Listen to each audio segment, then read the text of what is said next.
Shalom, selamat datang di ibadah online SCC. Pagi hari ini kita mau sama-sama memuji dan menyembah Tuhan. Mari siapkan setiap hati kita mau menyembah Tuhan, kita mau buka hati kita untuk kita bertemu dengan Tuhan. Kami mengucap syukur Tuhan buat pagi hari ini. Kami boleh Tuhan menyembah-Mu, kami boleh Tuhan meninggikan nama-Mu dan pujian kami. Pagi hari ini Tuhan kami mau buka hati kami Tuhan.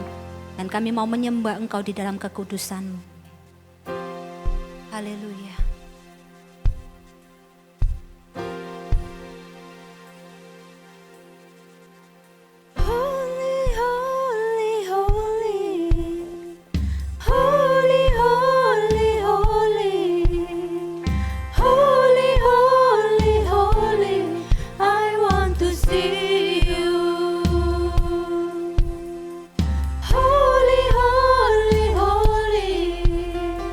Holy,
Kami bersyukur Tuhan.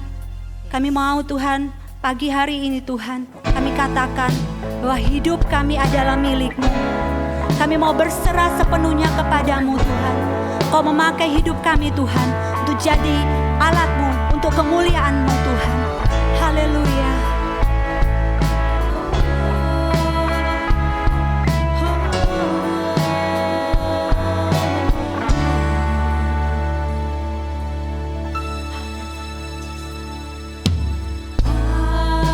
Aku milik-Mu.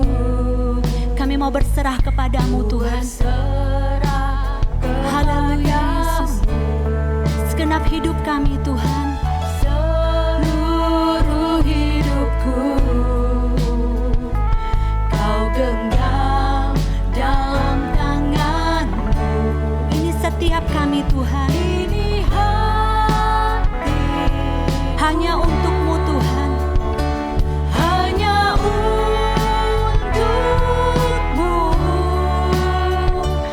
Ini jiwaku hanya bagi-Mu. Tuhan dan Aku, Bapa dan Rajaku,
Oleh karena kasih-Mu, Engkau sudah melayakkan setiap kami Tuhan.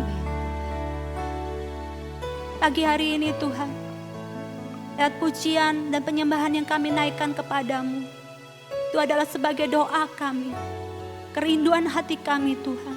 Untuk kami mau selalu Tuhan bertemu muka dengan Engkau Tuhan. Kami rindu untuk selalu menyembah Engkau Tuhan. Kami selalu rindu Tuhan hidup untuk Engkau Tuhan. Kami mau rindu selalu mengikuti Engkau Tuhan. Ini yang menjadi kerinduan setiap kami Tuhan. Ini yang menjadi doa kami Tuhan. Selama kami hidup Tuhan, kami mau hidup bagi-Mu.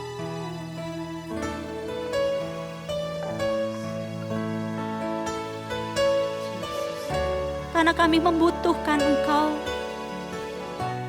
Kami memerlukan Engkau Tuhan. Di setiap langkah kami, di setiap kesempatan kami mengiring Engkau Tuhan. Kami membutuhkan Engkau Tuhan. Biar pribadi-Mu nyata di dalam setiap kami Tuhan. Tuhan Kau Allahku, Bapa dan Rajaku, tak henti di setiap nafasku, ku kan menyembah-Mu selalu. Ku bawa hidupku di atas mesbah-Mu, tak henti di setiap langkahku, ku kan mengikuti-Mu. Tuhan Kau Allahku, Bapa dan Rajaku, tak henti di setiap nafasku, ku kan menyembah-Mu selalu. Ku bawa hidupku di atas mesbah-Mu, tak henti di setiap langkahku, ku kan mengikuti-Mu. Tak henti di setiap langkahku, ku kan mengikuti-Mu. Tak henti di setiap langkahku, ku kan mengikuti-Mu.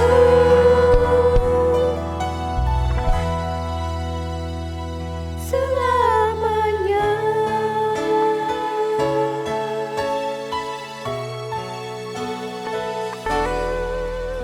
Sampai selamanya Tuhan, kami mau terus mengiring Engkau. Apapun yang terjadi dalam setiap hidup kami, tidak boleh menjauhkan kami dari kasih-Mu Tuhan. Tidak boleh Tuhan membuat iman kami goyah. Tapi kami mau hidup setia mengiring Engkau. Kami mau setia Tuhan mengikuti Engkau seumur hidup kami Tuhan. Terima kasih Tuhan Yesus. Biarlah lewat firman-Mu pagi hari ini Tuhan, membuat kami semakin lebih lagi mengenal pribadi Allah yang kami sembah. Betapa besar kuasa-Mu, betapa ajaib kuasa-Mu Tuhan dalam setiap hidup kami. Dan firman-Mu sungguh berkuasa. Firman-Mu itu sanggup mengubahkan setiap kami, membebaskan setiap kami, memerdekakan setiap kami. Firman-Mu Tuhan sanggup untuk menyembuhkan setiap kami. Bahkan firman-Mu Tuhan menjadi jalan keluar buat setiap masalah-masalah kami Tuhan. Mari Tuhan, materaikan firman-Mu Tuhan pagi hari ini buat setiap kami. Urapi hamba-Mu yang akan menyampaikan firman-Mu Tuhan. Sampaikan apa yang menjadi kerinduan-Mu, yang menjadi isi hati-Mu, yang menjadi rahasia ilahi yang Engkau ingin sampaikan buat setiap kami Tuhan. Kami mau sambut berkat-Mu, firman Tuhan pagi hari ini hanya di dalam nama Tuhan Yesus Kristus.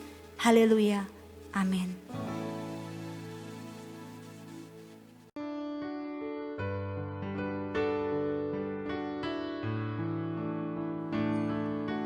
Tema hari ini ialah Father's Heart. Kerinduan hati Bapa ialah ingin berfellowship dengan anak-anaknya. Allah mau dan menciptakan kita manusia menurut gambar dan rupanya. Dan Allah menciptakan Anda dan saya untuk suatu perhubungan.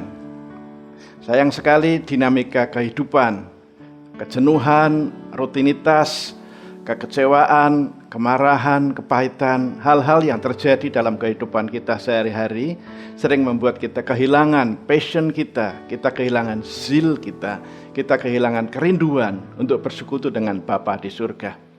Tetapi Dia, Bapa, selalu menginginkan fellowship dengan Anda dan saya. Yohanes pasal 14 ayat 18 mengatakan demikian, Aku tidak meninggalkan engkau sebagai yatim piatu. Aku akan datang kembali. Saudara, kadang-kadang ada orang yang hidup seperti yatim piatu. Orang-orang yang bagaimanakah? Yang merasa dia tidak punya keluarga, dia tidak punya siapa-siapa, dia tidak punya tujuan hidup, tidak punya tujuan untuk pulang. Karena kalau toh dia pulang, dia tidak mendapati siapa-siapa. Hatinya kosong, hatinya merana karena dia merasa tidak ada orang yang mencintai dia, tidak ada yang menunggu, tidak ada yang mengharapkan, seperti orang sebatang kara. Hal-hal seperti ini yang membuat Bapa di surga, Dia mengirimkan Yesus supaya lewat Yesus Dia menunjukkan seperti apakah Bapa itu. Ada beberapa halangan-halangan kenapa kita memiliki konsep yang salah tentang Bapa, memiliki ide yang salah tentang Bapa. Saya akan membagikan beberapa hal. Yang pertama adalah karena menganggap bahwa Allah itu pencuri sukacita. Allah tidak mau Anda terlalu bersukacita. Allah akan mengambilnya daripada hidupmu. Sebab itu ada orang-orang tertentu yang menasihati, jangan terlalu bersukacita, jangan terlalu senang. Nanti yang hal-hal yang negatif datang akan mengecewakan. Saudara, Bapa di surga bukan seperti itu. Dia bukan pencuri sukacita, karena Bapa adalah pemberi yang murah hati. Yesus mengatakan ada satu pribadi yang adalah pencuri, yaitu iblis. Yohanes pasal 8 mengatakan iblis adalah pendusta, dia adalah pembunuh sejak semula. Dan dia tidak ada kebenaran, dia selalu berdusta. Yohanes pasal 10 ayat 10 mengatakan, pencuri datang untuk mencuri, membunuh, dan membinasakan. Tetapi aku datang supaya engkau mempunyai hidup yang berkelimpahan. Maka pencuri yang sebenarnya adalah iblis. Dan dia juga mencuri sukacita Anda, mencuri damai sejahtera Anda, mencuri keintiman Anda dengan Bapa. Tetapi Bapa adalah pemberi yang murah hati. Dia mau hidup Anda bahagia. Dia mau hidup Anda bersukacita. Pemazmur mengatakan, bersukacitalah di dalam Tuhan, maka Dia akan memberikan apa yang diinginkan oleh hatimu. Di dalam Mazmur pasal yang ke-16 ayat 11 mengatakan demikian, bahwa di dalam hadirat-Nya itu ada sukacita. Di dalam hadirat-Nya penuh dengan sukacita itu. Dan Yesus juga mengajarkan kepada kita, mintalah kepada Bapa, engkau akan menerimanya supaya sukacitamu menjadi penuh. Saudara yang kekasih, Tuhan mau sukacita Anda itu penuh. Tuhan mau engkau hidup dalam sukacita. Allah bukanlah pencuri sukacita. Dia senang hidupmu bahagia, Dia senang kalau engkau itu bersukacita. Ada beberapa pencuri sukacita, ada beberapa halangan-halangan kenapa sukacita kita ini bisa tercuri, ya. Tetapi apa itu sukacita?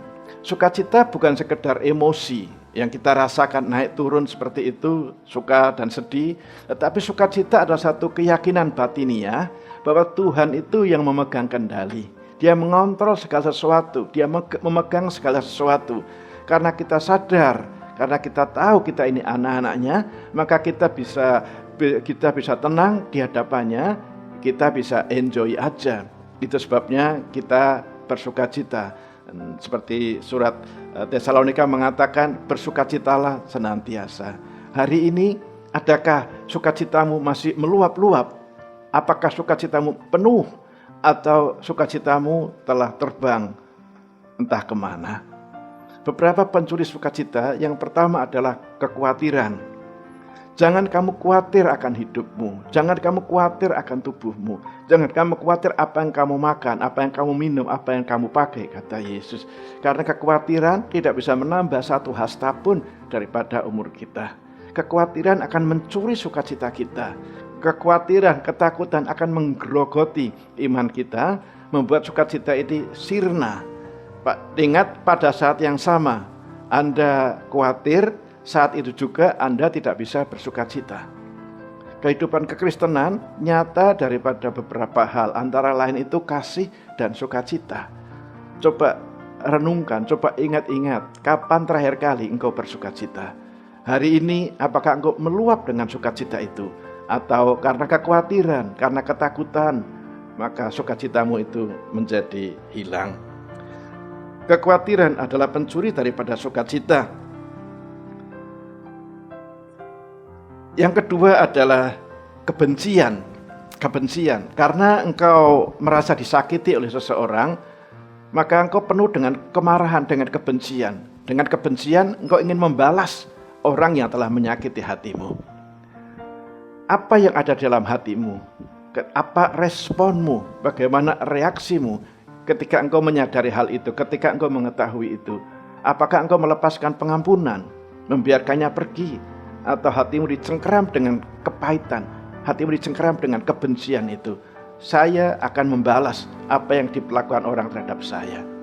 Saudara, apa yang ada dalam hatimu itu akan muncul keluar.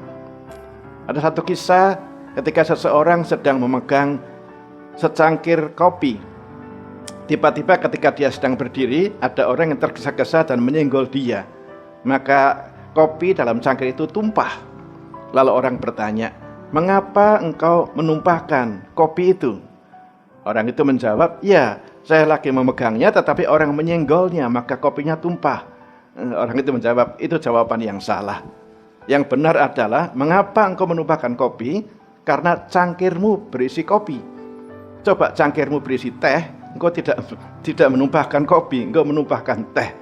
Artinya apa? Apa yang ada di dalam cangkir itu, itulah yang bisa tumpah keluar. Dengarkan baik-baik, apa yang ada dalam hatimu, itulah yang bisa keluar.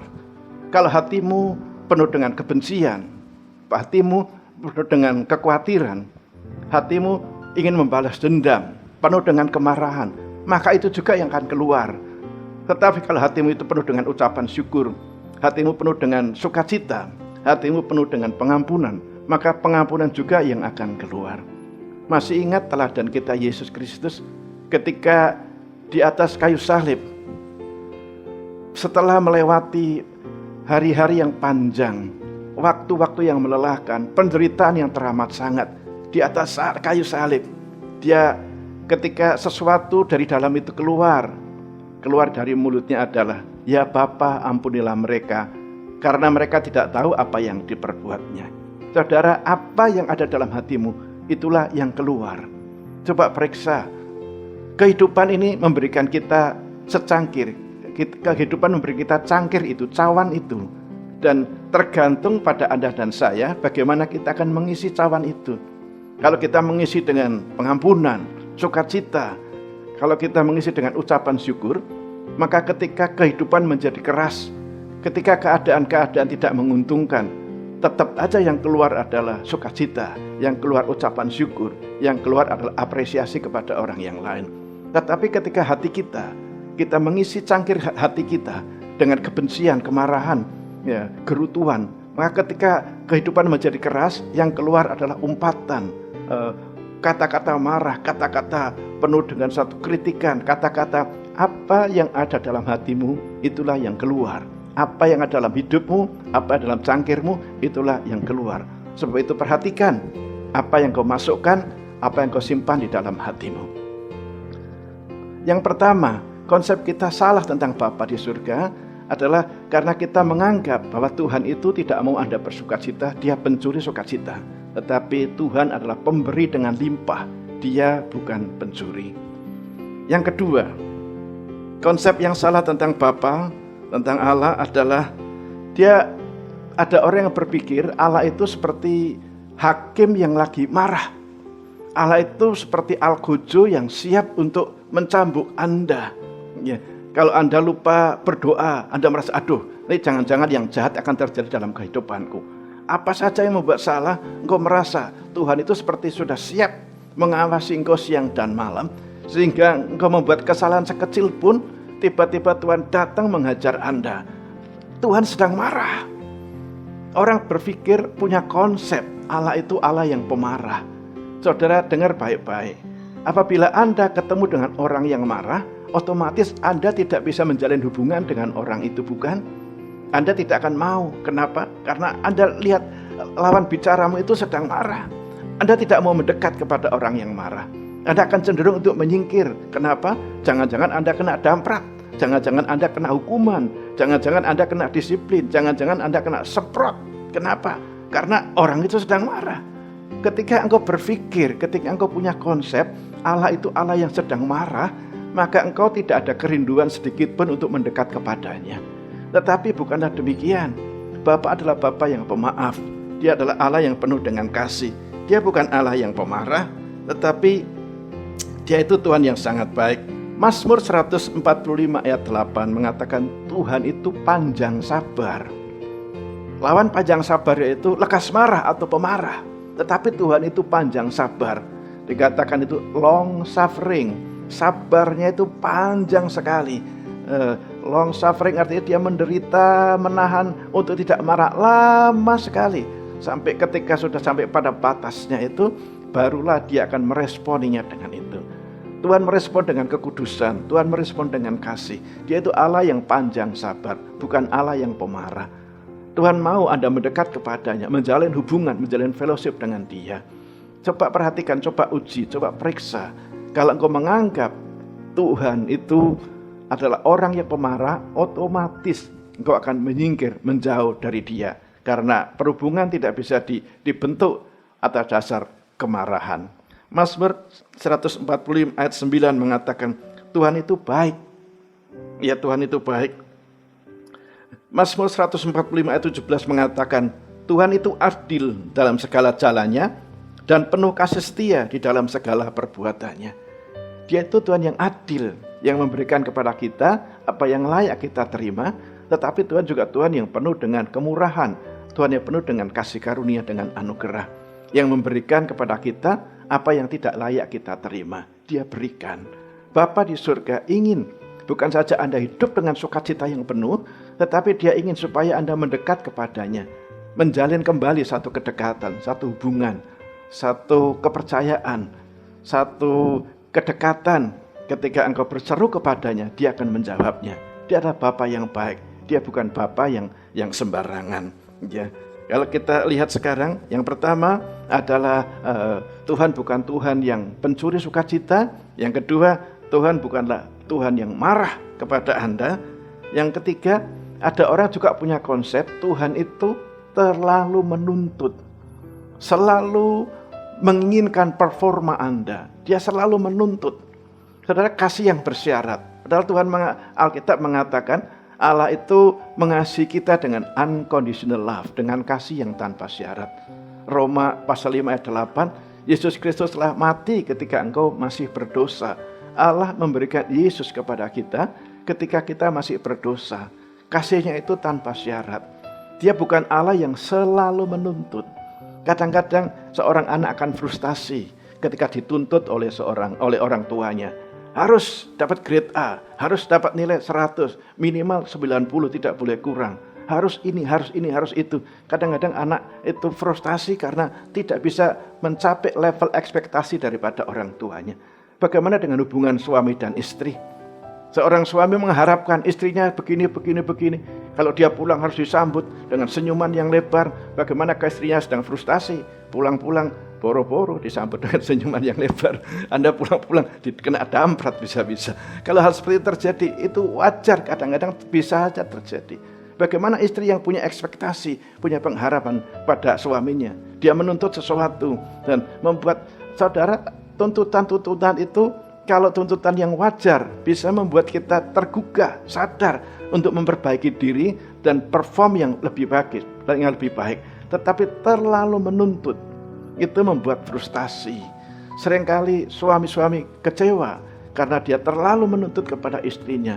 Seringkali istri-istri kecewa karena dia terlalu menuntut kepada suaminya dan suaminya tidak sampai pada level ekspektasi itu.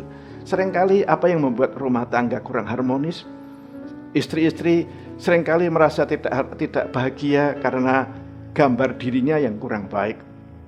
Dia mulai membanding-bandingkan, apalagi kalau umur semakin bertambah. Dia kalau dulunya masa remaja, masa pemudanya, dia akan senang melihat wajahnya di kaca, melihat tubuhnya dan sebagainya. Dengan semakin bertambah umurnya, masih tetap melihat di kaca. Kalau dulu penuh dengan kebanggaan dan kesenangan seperti bunga yang lagi mekar, sekarang akan memperhatikan masih adakah tambahan keriput di wajahnya. Gambar diri yang rendah membuat dia merasa minder, merasa sudah tidak cantik seperti dulu, merasa bahwa tidak menarik lagi bagi suaminya seperti dulu. Dia merasa minder, dia tertekan. Kadang-kadang suami tidak menyadari apa yang sedang berlangsung, apa yang terjadi di dalam yang dihadapi oleh seorang istri. Suaminya menuntut. Begitu juga sebaliknya. Kadang-kadang istri menuntut kepada suaminya tanpa memahami dan mengerti bahwa hubungan yang terbaik suami istri adalah penuh dengan kasih sayang dan pengampunan. Dengan hanya tuntutan saja tidak menambah yang baik. Hanya menambah sesuatu dorongan, tetapi seringkali tidak menghasilkan sesuatu yang baik. Yang terbaik adalah kesadaran daripada masing-masing yang menyadari tuntutan. Ya, kadang-kadang istri bukan hanya merasa minder juga. Kadang-kadang dia tidak menemukan sahabat yang baik. Punya teman, tetapi tidak ada sahabat yang baik yang dia bisa curhat. Yang bisa curhat tanpa merasa dikadali, yang dia bisa curhat sepenuh hati, diterima, diapresiasi, didukung, disokong. Kadang-kadang dia kehilangan dukungan dari suaminya.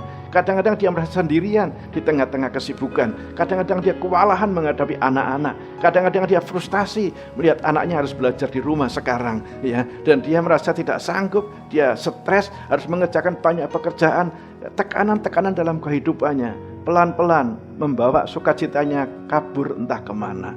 Dia menjadi letih, dia menjadi lesu, dia hilang pengharapan, dia frustasi, suaminya kurang mengerti juga. Ya, hal-hal seperti ini kadang-kadang membuat seorang istri itu menjadi kurang bahagia. Lalu itu tercermin cara dia memperlakukan anak, tercermin dengan cara dia berkata-kata yang kadang-kadang kasar mungkin kepada suaminya. Lalu pertengkaran pun terjadi. Mereka tidak menyadari apa akar permasalahannya, tetapi karena kurangnya kesadaran, sehingga sering terjadi cekcok terjadi karena hal-hal seperti itu.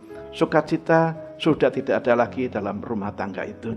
Yang ada adalah satu, kewajiban yang adalah bertahan dan sebagainya. Tuhan mau Anda dipulihkan. Tuhan mau hidupmu disegarkan kembali. Kadang-kadang hal-hal yang lain lagi, kenapa seorang istri bisa frustasi seperti itu? Kadang-kadang kurangnya romantisme dalam keluarga. Seorang istri kadang-kadang masih mengharapkan bagaimana dulu masa mudanya suaminya mengejar-ngejar dia tanpa lelah, memberikan waktu, tenaga, bantuan, keuangan, perhatian, apa saja diberikan, waktu masih mengejar. Sekarang tidak pernah lagi. Ya, tidak ada romantisme dalam keluarga. Seringkali membuat seorang istri merasa down, merasa dia tidak bahagia, merasa kehilangan sukacita. Inilah waktunya bagi suami dan istri untuk merenungkan kembali, melihat kembali, membicarakan. Kadang-kadang justru waktu mereka membicarakan, orang kadang berkata sama saya, Pak Pauji males. Kenapa? Karena semakin kita berbicara, semakin kita bertengkar. Jadi lebih baik, ya sudahlah, anggap saja sudah selesai. Tetapi itu bukan jalan keluar. Itu hanya memendam kemarahan. Itu hanya memendam satu ekspektasi, ya. Tetapi tidak pernah sampai tuntas dalam satu komunikasi yang sangat baik. Waktunya untuk Tuhan menjamah kehidupanmu, membangkitkan kembali passion, gairah, sukacita, kebahagiaan yang datang dari Tuhan sendiri, yang disupport oleh hubungan di dalam keluarga, suami istri ataupun orang tua dengan anak. Hal-hal seperti itu membuat kadang-kadang timbul satu kebencian ingin membalas, ya, kebencian ingin membalas, dan juga tuntutan yang bertubi-tubi, tuntutan yang terlalu keras membuat orang frustasi. Anak-anak kadang-kadang hubungan dengan orang tua karena tuntutan yang tidak masuk akal membuat anak itu sudah pasrah, seakan-akan apa saja yang akan saya kerjakan selalu tidak pernah memuaskan orang tua. Apa saja yang usaha terbaik saya pun tidak pernah mendapatkan satu apresiasi, tidak pernah mendapatkan dukungan, dorongan. Hal-hal seperti inilah membuat anak kadang-kadang itu frustasi. Orang tua ingat, Ketika Anda dulu masih anak-anak, ketika Anda dulu masih remaja pemuda, orang tua Anda pun menaruh satu ekspektasi pada dan Anda tidak peduli kadang-kadang. Kenapa? Karena tidak pernah bisa memenuhi ekspektasi itu. Dan sekarang ketidakamanan, rasa tidak aman dalam dirimu dari orang tua itu dipancarkan kepada anak-anak. Harus ini, harus ini, harus ini. Ekspektasi yang dipancarkan yang keluar dari rasa tidak aman. Akar permasalahannya adalah perasaan tidak aman. Datanglah kepada Tuhan, izinkan Tuhan mengambil perasaan tidak aman itu. Kenapa? Karena Tuhan mengasihimu apa adanya. Engkau berharga di matanya dan engkau mulia dan Tuhan mati bagi Anda. Bapa di surga mau hidupmu itu bahagia. Bapa di surga mau hidupmu itu sepenuh dengan sukacita. Bapa di surga mau hidupmu itu melepaskan pengampunan, belajar to let go, belajar mengatakan, Bapa ampunilah mereka, belajar mengatakan kepada diri sendiri, ampunilah. Kenapa? Kepahitan, dendam, kemarahan tidak membuahkan sesuatu yang baik dalam hidup Anda, malah akan merusak Anda. Tidak mengampuni kadang-kadang susah sekali. 30 tahun yang lalu, saya masih ingat saya berkhotbah di satu gereja di Jawa Timur. Saya berbicara tentang pengampunan. Dan selesai khotbah, istri hamba Tuhan lalu mendatangi saya dan berkata, Pak Puji, benar sekali yang dikhotbahkan. Tolong doakan saya. Saya bilang, kenapa? Selama 30 tahun, saya tidak bisa mengampuni jemaat yang memfitnah saya waktu itu. Sakit sekali. Kalau dalam perjalanan ketemu, saya akan mengambil jalan yang lain. Sampai sekarang saya tidak bisa. Sampai ketika tadi saya diingatkan kembali oleh Roh Kudus. Dan saya mau berkata, Tuhan ampuni saya. Saya akan melepaskan pengampunan kepada orang itu. Bayangkan, 30 tahun. Dia pikir dia masih marah, masih dendam kepada orang itu yang menyakiti hatinya. Padahal orangnya tidak merasa apa-apa. Sudah tidak merasa apa-apa. Bayangkan 30 tahun itu mencuri sukacitanya, itu merusak kesehatannya, merusak hati hidupnya, merusak damai sejahteranya. Seringkali kepahitan, seringkali keinginan balas dendam, seringkali tidak mengampuni, tidak membuahkan sesuatu yang baik, malah merusak hidupmu sendiri. Hari ini, kalau masih ada seseorang atau sekelompok orang yang kau merasa telah menyakiti hatimu, lepaskan pengampunan. Izinkan Tuhan menyembuhkan Anda, mengampuni Anda. Saya ingin menutup dengan satu ilustrasi tentang Anda itu berharga. Kisah ini saya baca tentang seorang ayah yang ingin memberikan hadiah kepada anaknya. Anaknya ini sudah lulus kuliah dengan nilai yang sangat bagus, sangat memuaskan, cum laude. Bapaknya berkata, Nak, aku punya mobil, ya, yang Papa beli beberapa tahun yang lalu. Mobil ini mobil bagus, cuma mobil tua. Mobil ini akan Papa berikan kepada kamu, Nak. Tetapi ingat, sebelum Papa ini berikan kepada kamu, Papa mau kamu membawa mobil ini ke tempatnya showroom mobil bekas. Tanyakan harganya berapa. Mobilnya bagus, tetapi sudah kuno. Lalu anak itu membawa mobilnya kepada showroom barang-barang bekas itu, mobil-mobil bekas.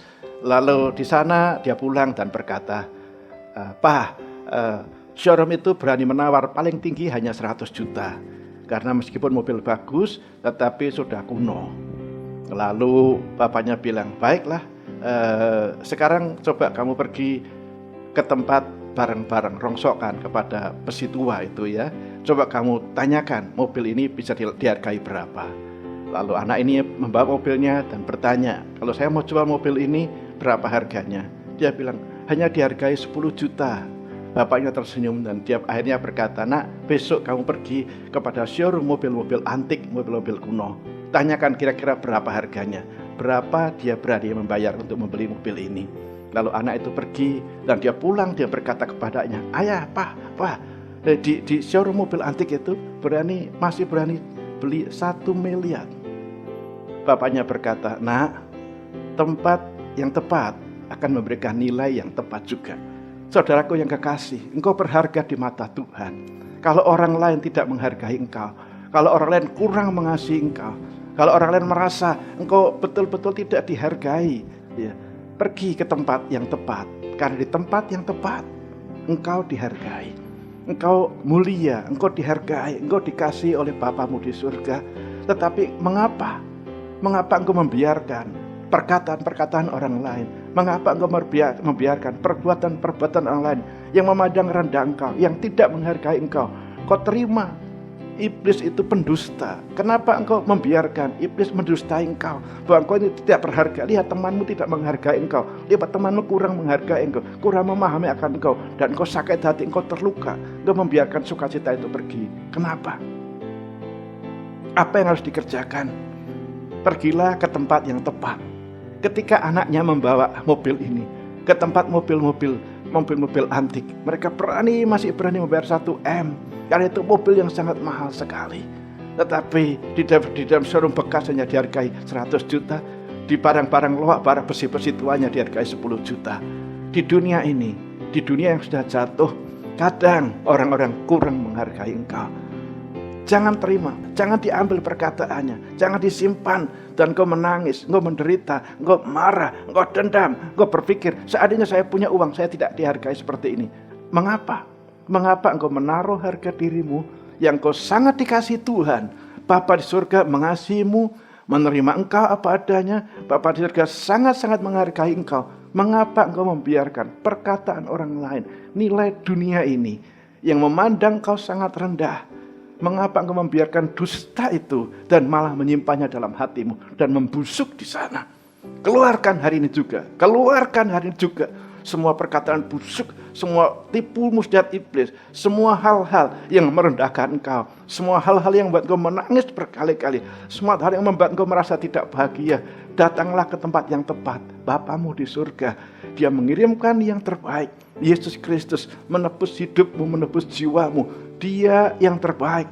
Karena demikian besar kasih Allah akan dunia ini, sehingga dikaruniakannya anak yang tunggal itu, supaya barang siapa yang percaya kepadanya tidak binasa, melainkan beroleh hidup yang kekal. Mengapa? Karena engkau berharga di mata Tuhan. Keberhargaan diri, mengetahui bahwa engkau berharga dan dikasih, hanya didapat di dalam hubungan yang benar dengan Bapa di surga. Bukan karena uang, bukan karena emas, bukan karena harta, bukan karena prestasi. Tetapi dasar daripada keberhargaan diri Anda adalah karena engkau ciptaannya. Bapamu di surga yang menciptakan engkau. Dan engkau anaknya, engkau dikasih dan berharga di matanya. Atas dasar keberhargaan diri itu, engkau punya kebebasan ekspresi untuk engkau melakukan satu performa yang baik, untuk engkau bisa meraih prestasi yang luar biasa, dan tetap mengucap syukur kepada Tuhan. Keberhargaan diri yang benar, keberhargaan diri yang benar di dalam Tuhan akan membuat engkau mengekspresikan itu di dalam kesuksesan yang hasilnya nanti Anda memberikan kemuliaan bagi nama Tuhan. Dan mengatakan, Tuhan, ini semua adalah anugerah-Mu, ini semua adalah campur tangan-Mu. Jadi saudara, kalau kita tidak memandang harga diri kita di tengah-tengah performa kita, prestasi kita, harta kekayaan kita, talenta kita, bukan kita mengabaikan, tetapi karena dasar yang benar, nilai keberhargaan diri Anda terletak di dalam hubunganmu dengan Bapa di surga. Ketika awal pertama Bapa di surga, Tuhan pencipta langit dan bumi, menciptakan Adam dan Hawa, Dia memberi nilai yang tinggi kepada manusia itu sebagai makhluk ciptaan yang serupa dengan Dia, gambarnya dan rupanya. Hari ini kembali kepada hal itu. Hari ini kalau ada konsep yang keliru, konsep yang salah, buanglah itu. Ingat, kalau engkau berada di tempat yang salah, di mana orang-orang tidak menghargai value Anda, nilai-nilai Anda, Bapa di surga mengasihimu, menerima engkau apa adanya. Bapa di surga sangat-sangat menghargai engkau. Mengapa engkau membiarkan perkataan orang lain, nilai dunia ini yang memandang engkau sangat rendah? Mengapa engkau membiarkan dusta itu dan malah menyimpannya dalam hatimu dan membusuk di sana? Keluarkan hari ini juga. Keluarkan hari ini juga semua perkataan busuk, semua tipu muslihat iblis, semua hal-hal yang merendahkan engkau, semua hal-hal yang membuat engkau menangis berkali-kali, semua hal yang membuat engkau merasa tidak bahagia. Datanglah ke tempat yang tepat, Bapamu di surga. Dia mengirimkan yang terbaik. Yesus Kristus menebus hidupmu, menebus jiwamu. Dia yang terbaik. Karena demikian besar kasih Allah akan dunia ini, sehingga dikaruniakannya anak yang tunggal itu, supaya barang siapa yang percaya kepadanya tidak binasa, melainkan beroleh hidup yang kekal. Mengapa? Karena engkau berharga di mata Tuhan. Keberhargaan diri, mengetahui bahwa engkau berharga dan dikasih hanya didapat di dalam hubungan yang benar dengan Bapa di surga. Tempat yang tepat akan memberikan nilai yang tepat. Tuhan memberkati firman-Nya. Mari kita berdoa. Bapa Surgawi, terima kasih untuk firman-Mu. Bahwa Engkaulah Bapa yang menciptakan kami untuk satu perhubungan. Bahwa Engkau rindu untuk satu fellowship. Bapa Surgawi, Engkau lihatlah anak-anak-Mu yang terluka, yang tertipu oleh iblis, yang punya nilai yang keliru, yang punya konsep yang salah tentang Engkau. Sehingga mereka kehilangan sukacita. Sehingga mereka tidak berani hidup dengan sukacita yang penuh. Karena menganggap nanti Tuhan akan marah dan mengambilnya. Jadi biasa-biasa saja. Tuhan ampuni, Tuhan ampuni. Tuhan lihat hati yang terluka, hati yang kecewa, hubungan suami istri yang retak, hati yang kering. Sudah tidak ada damai sejahtera, tidak ada sukacita. Mereka hanya bertahan dan bertahan dan bertahan. Bapa, biarlah dengan anugerah kasih sayang-Mu yang besar, jamah hati-hati yang terluka. Sembuhkan Tuhan. Biarlah konsep yang keliru dibuang. Ada pertobatan hari ini. Pertobatan karena punya nilai yang salah tentang Bapa di surga. Pertobatan karena punya konsep yang keliru tentang Bapa di surga. Bapa yang mencuri sukacita. Bapa yang terlalu menuntut, padahal Engkau adalah panjang sabar dan Engkau baik dan adil. Bapa Surgawi, terima kasih untuk hari ini. Tuhan, terima kasih. Jamah dalam nama Yesus. Jamah dalam nama Yesus. Jamah dalam nama Yesus. Dimanapun Engkau berada, kuasanya tidak terbatas. Roh Kudus-Nya bergerak di tengah-tengah kita. Roh Kudus-Nya setia melayani Engkau. Buka hatimu, bertobatlah dan percaya. Ini yang harus Engkau lakukan. Pertama, pewahyuan yang datang daripada kebenaran firman Tuhan, terima. Yang kedua, Engkau dengan kerendahan hati menerima apa adanya. Engkau salah, Engkau mengucap syukur kepada Tuhan. Ampuni, terima. Yang ketiga, terima dengan iman. Yang keempat, hiduplah dengan kebebasan yang daripada Tuhan. Jadilah berani. Jadi manusia, jadilah berani untuk hidup di dalam kebebasannya. Menerima kebaikan Tuhan. Iman berarti engkau percaya kepada Tuhan bahwa Tuhan baik dan menerima kebaikan-kebaikannya. Bapa Surgawi, terima kasih untuk kesembuhan yang Kau lepaskan di dalam nama Yesus. Terima kasih kesembuhan yang Kau lepaskan dalam nama Yesus. Terima kasih untuk hubungan yang dipulihkan, hubungan suami istri, hubungan orang tua dan anak, dan hubungan pribadi dengan Bapa di surga. Tuhan Yesus, terima kasih darah-Mu tercurah. Roh Kudus penghibur, terima kasih. Di dalam nama Yesus kami berdoa.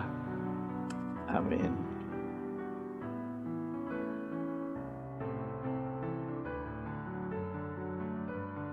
Kita akan mengakhiri ibadah kita hari ini. Dimanapun Anda berada, angkat hatimu dan terimalah berkat Tuhan. Bapa Surgawi, terima kasih. Kami menyerahkan Tuhan jemaat-Mu dimanapun mereka berada. Tuhan yang di dalam kota, yang di luar kota. Tuhan mengasihi mereka. Tuhan mengasihi Engkau satu persatu. Angkat hatimu, terimalah. Biarlah sukacita yang melimpah-limpah menyertai Engkau. Biarlah kemenangan yang Tuhan sediakan menjadi bagian dalam kehidupanmu. Biarlah tingkap-tingkap langit terbuka. Dan Tuhan mencurahkan berkat-Nya dalam kehidupanmu. Mencukupi setiap kebutuhanmu. Engkaulah, Dialah Jehovah Jireh. Biarlah Jehovah Rafa menjaga engkau dan menyembuhkan engkau. Biarlah engkau menjadi orang-orang yang berani, orang-orang yang bahagia, orang-orang yang bersukacita, orang-orang yang berani bersaksi juga kepada yang lain. Orang-orang yang care, orang-orang yang mengasihi dan penuh dengan sukacita. Biarlah sukacitamu penuh. Mintalah supaya sukacitamu penuh. Terima kasih Bapa Surgawi. Biarlah kasih sayang daripada Bapa Surgawi, anugerahnya dalam putranya yang tunggal Yesus Kristus, persekutuan Roh Kudus-Nya menyertai hidupmu mulai hari ini sampai Maranatha Tuhan datang kembali. Semua yang percaya berkata, amin. Tuhan memberkati. Dalamnya samudra, begitu dalam kasih Tuhan, tiada terhitung kesetiaan-Mu dalam hidupku.